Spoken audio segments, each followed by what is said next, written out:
Hello, everyone. In today's video, we're going to explore what ADHD really is, how it affects your work life, and how you can turn what feels like a challenge into an advantage. This video is the first in a series of videos about managing your ADHD in relation to your work life and general success. So if you find this one useful, make sure to follow along with the whole series, as we will do our best to eliminate the stigma behind your unique ways of thinking and give you the tools you need to not just get by, but thrive in the workforce. By the end of this video, you'll see how ADHD isn't about a lack of focus or discipline. It's about a different kind of attention, one that needs the right environment to thrive. We'll talk about how to navigate distraction, time blindness, and burnout, but also how to tap into hidden strengths like creativity, hyperfocus, and resilience. And later in this series, we'll go even deeper, exploring how to mentally prepare for the job search, where confidence, structure, and self-understanding can make all the difference, all the way to preparing for retirement and reflecting on a life well lived. Welcome to the Money Compendium, where we uncover the psychology, behavior, and real-world strategies behind personal success and financial well-being. Whether you're managing ADHD yourself or supporting someone who is, this series will help you see how different wiring doesn't limit potential. It redefines it. So take a breath, settle in, and let's explore how understanding your brain can change how you work, think, and grow. Before we can talk about thriving at work, we need to start with a foundation, understanding what ADHD actually is. Too often, it's misunderstood as a lack of discipline or focus, when in reality, it's a completely different way of processing information and motivation. So let's begin by unpacking what ADHD really means beneath the stereotypes. ADHD is often described as a problem of attention, but that's only part of the picture. At its core, ADHD is a difference in how the brain regulates attention, motivation, and emotion, not a lack of effort or intelligence. Think of it less like a broken system and more like a different operating mode. Instead of distributing focus evenly, the ADHD brain prioritizes what feels interesting, urgent, or rewarding in the moment. This is why some people with ADHD can work for hours on something that excites them, but struggle to start even simple routine tasks that offer no immediate payoff.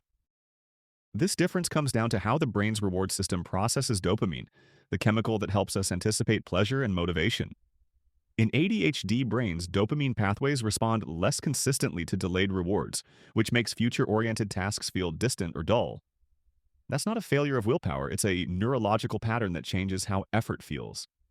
Tasks that lack stimulation don't trigger the same internal go signal, so people with ADHD may find themselves frozen, procrastinating, or suddenly switching focus to something more engaging.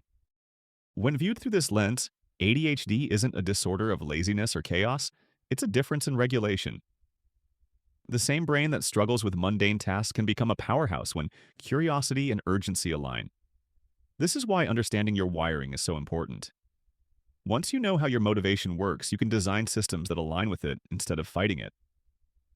ADHD doesn't erase your potential. It simply asks for a different approach to unlocking it. ADHD is not a deficit in attention, it's a difference in how attention and motivation are managed. Now that we understand what ADHD is and how it shapes attention and motivation, let's look at how those differences show up in everyday work life. Because while the science explains the why, the reality is felt in the day-to-day challenges, the distractions, time management struggles, and emotional cycles that make certain environments harder to navigate. Let's break down how ADHD interacts with the modern workplace. The workplace can magnify ADHD challenges, especially when it's designed for one kind of mind.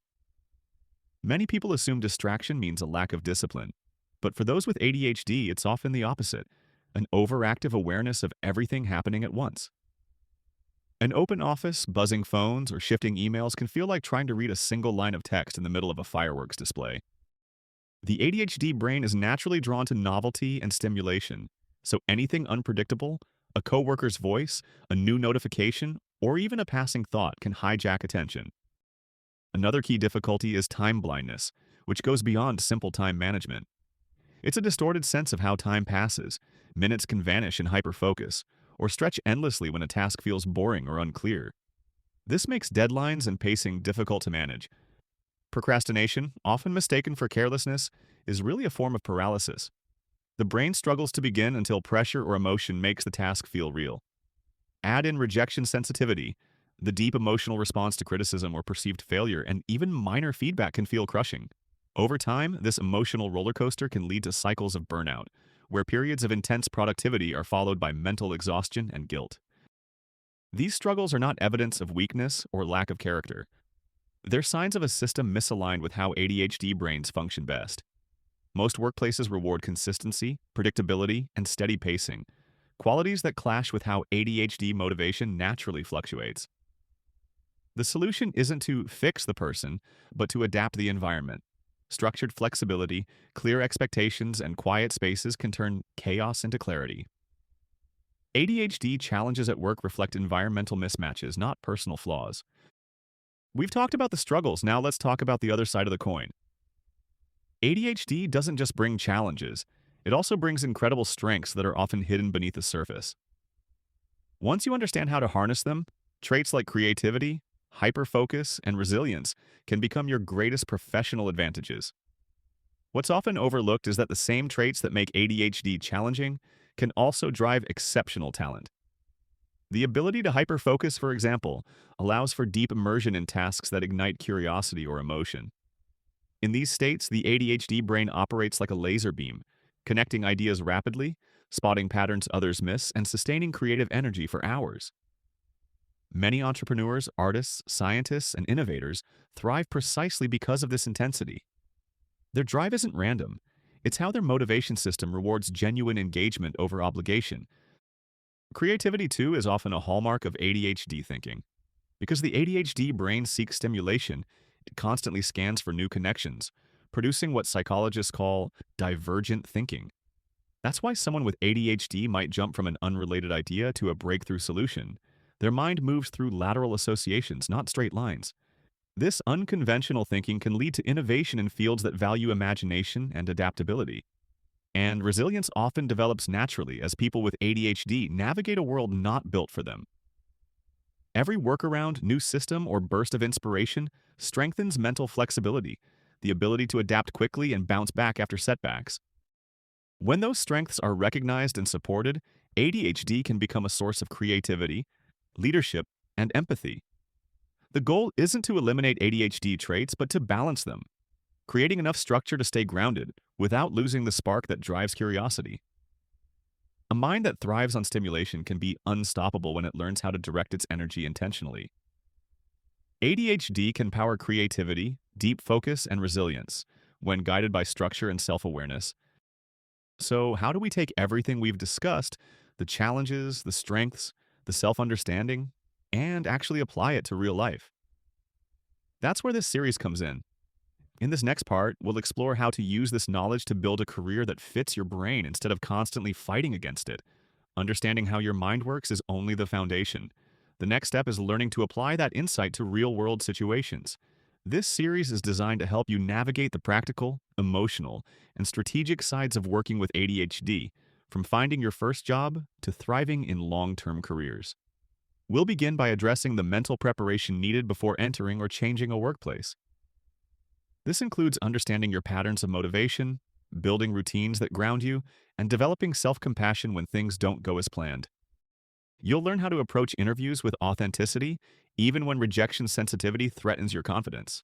We'll explore techniques for identifying environments that complement your strengths, roles that reward creativity, adaptability, and energy rather than penalize inconsistency. For example, jobs that offer project-based work, flexible hours, or creative problem-solving often align better with ADHD traits than rigid or repetitive positions. Understanding this alignment can be life-changing, turning what once felt like a mismatch into a natural fit. Once you're in a role, the focus shifts to sustaining energy and avoiding burnout cycles. Many people with ADHD go through waves of hyperfocus followed by exhaustion, so part of thriving means learning pacing and recovery. That might mean scheduling mental resets, structuring tasks by energy level, or creating buffer days for decompression. These small adjustments prevent overwhelm while maintaining productivity. It's not about forcing consistency, it's about managing rhythm. As the series continues, we'll move beyond productivity into purpose, how ADHD traits evolve over a lifetime and influence leadership, creativity, and financial independence. You'll learn how emotional regulation, decision-making, and focus change with experience and self-awareness. ADHD doesn't disappear with age, but the tools to manage it can become more refined and empowering. By the end, you'll have a framework not just for working better, but for living better with ADHD. True success with ADHD comes from aligning your environment and habits with how your brain naturally works. But before we do all of that, let's zoom out and look at the bigger picture for a second, how ADHD fits into the evolving modern workplace. The world of work is changing fast, and more organizations are beginning to recognize the value of neurodiversity. This section explores how both individuals and employers can rethink productivity, structure, and success through a more inclusive, realistic lens. ADHD isn't a flaw in performance, it's a difference in processing. The modern workplace, however, often operates on systems built for consistency and predictability, leaving little room for the dynamic energy that ADHD brings. Rigid schedules, multitasking overload, and digital interruptions can easily overwhelm, but there are also opportunities for innovation if reframed properly. As awareness grows, more organizations are realizing that neurodiversity isn't a challenge to manage, but a resource to cultivate. Different ways of thinking fuel creativity, agility, and fresh perspectives, qualities that define success in fast-changing industries. People with ADHD tend to excel in situations that require problem-solving under pressure, intuitive leaps, or high engagement. They bring emotional intelligence, empathy, and quick pattern recognition, skills that enhance teamwork and innovation. When employers allow autonomy, flexibility, and clarity of purpose, individuals with ADHD often surpass expectations. It's not about lowering standards, but about designing systems that allow different minds to thrive equally. Flex time, task variety, and digital tools for organization are examples of small adjustments that can make a big difference in performance and morale. But reframing ADHD isn't just the responsibility of workplaces, it's also a personal journey. The key lies in understanding your own motivation cycles and how they interact with your environment. Some people thrive in collaborative spaces where energy is shared, while others need solitude and controlled stimulation. Learning when and how you do your best work allows you to set realistic expectations and communicate your needs effectively. This isn't self-indulgence, it's strategy. Ultimately, success for someone with ADHD doesn't mean conforming to the traditional work model, it means building one that fits. As the world shifts toward valuing diverse minds and adaptive thinkers, ADHD becomes less of an obstacle and more of a competitive advantage. The more you understand your unique wiring, the better equipped you are to design systems that support both productivity and well-being. ADHD isn't a weakness to fix. It's a different blueprint for thriving in a changing world. If there's one thing to take away, it's that ADHD doesn't define your limits. It defines your rhythm. The traditional workplace wasn't built for every mind, but understanding how your brain operates gives you the power to reshape your career and daily life around your natural strengths. With the right tools, boundaries, and mindset, you can turn what once felt like a struggle into a system that supports long-term focus, fulfillment, and peace of mind.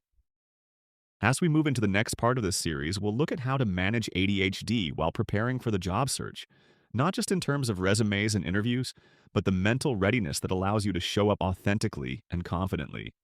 You'll learn how to position your unique thinking as a strength and how to choose environments that bring out your best rather than deplete you. ADHD isn't a limitation, it's a signal. It points to what engages you, what drains you, and where you can do your best work. Once you start following that signal instead of fighting it, your entire relationship with productivity, success, and self-worth begins to change. So what about you? How does ADHD show up in your work life, and what strategies have helped you turn it into an advantage? I'd love to hear your experiences and insights in the comments below.